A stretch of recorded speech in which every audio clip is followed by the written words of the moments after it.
Karibu Ntemba Icon. Naomba tuzungumzie kuhusiana na aina za mitaji. Kumekuwa kuna confusion kubwa sana kuhusiana na uelewa kwa watu juu ya mtaji ni nini, au mitaji. Unapozungumzia mtaji unamaanisha kitu gani? Mimi nitakueleza aina 3 za mtaji. Mtaji wa kwanza kabisa ni fedha. Huu ni mtaji ambao watu wengi wamekuwa wakifahamu kwamba ili useme una mtaji au unapotaka kuanza biashara au jambo lolote lazima uwe na fedha. Na fedha tunayomaanisha hapa ni ile keshi ambayo unakuwa nayo, ambayo unaweza ukanunua kitu kwa ajili ya kuanzisha hiyo biashara yako au kufanya chochote kwa lengo la kuanza biashara au jambo lolote. Jambo la pili au mtaji aina nyingine ambalo watu wengi hawafahamu ni mtaji wazo. Wazo la biashara ulilonalo pia linaweza kutumika kama mtaji.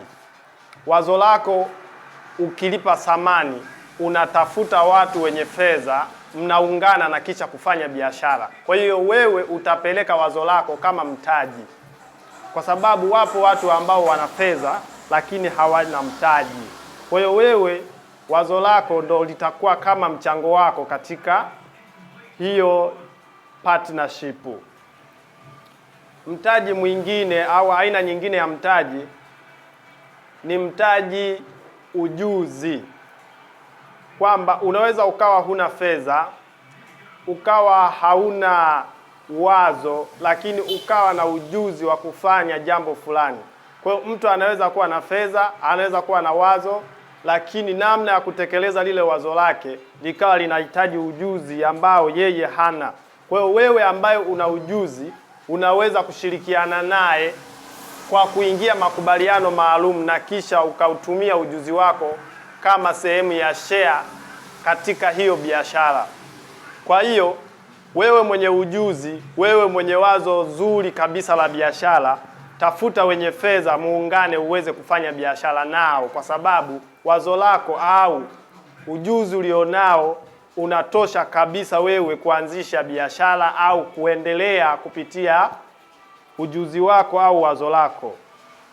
Tuambie hapo kwenye comment kwamba ni wazo gani lingine ambalo mtu unaweza, au mtaji gani mwingine ambao unaweza kuutumia mbali na fedha na kisha ukakusaidia wewe kuanzisha biashara au kukupatia fedha.